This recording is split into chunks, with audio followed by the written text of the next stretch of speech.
Hello, my name is Josh Lee, and this is my Module 7 for Educational Leadership AEP 855, talking about the human resource frame.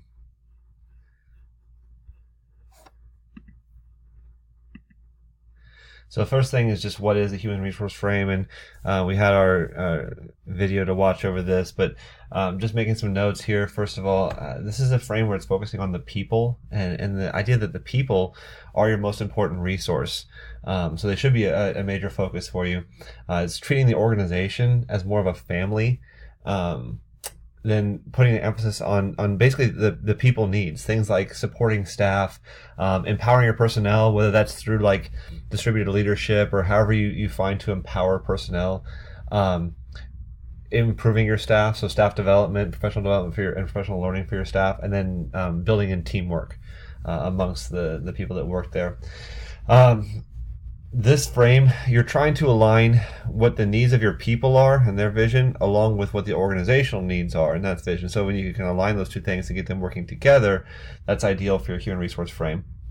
And also, this frame works best when leaders, they have to think about the morale of the staff. If you're thinking about people and the people's needs first, you should be able to increase morale. So if you have a situation where morale is an issue that needs to be worked on, this is a great framework to help build that. And then also, when we talk about leadership styles, servant leadership was one of the styles that came up where the leader, the person who's in charge, is there to help others. And this is that fits perfectly with this human resource frame. So if you're a servant leader, this is a great frame of leadership to try to work through. So then now we looked at like how we're going to prioritize different people or different groups under our leadership, and I put the principal and myself as the building leader first, and mainly that's because as the building leader, I have the ultimate responsibility for the vision, the creation of that vision. Obviously, you're going to get input from various stakeholders in that process, but ultimately, what happens comes down to the leader in the building and the principal. So I put that on top. Next, I have students, and the idea here is that every decision that we make should come back to what's best for students. And that seems a little weird, and different staffs have different beliefs in that.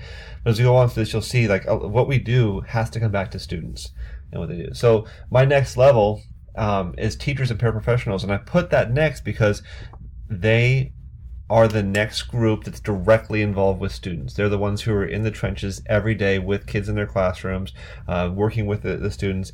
And so when we talk about what are the goals and how we're going to move our teachers and paras forward, we should always have that framework in mind, thinking, all right, what is best for kids? And if we look at the vision created by the principal and then what's best for students, we should be able to guide our decision making with our teachers and paras on what they do and through their process.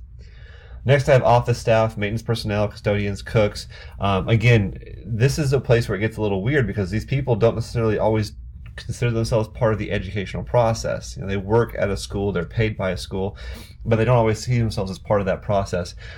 For example, if I look at like cooks as an example, when in the work that I do, we work with district leadership teams to try to build their vision as one of the pieces of our process. And we'll look at things like departmental goals. So for example, cooks may realize, we can help kids. And one example we had with the district was a place where students who didn't have money in their lunch accounts were given, like a peanut butter sandwich or something. They gave them food, but it wasn't like a regular lunch. And so those kids were basically, it was clear to everyone in the cafeteria that they didn't have any money in their lunch account, and it was hurting those kids' social emotional learning process based on the fact that they were kind of called out there.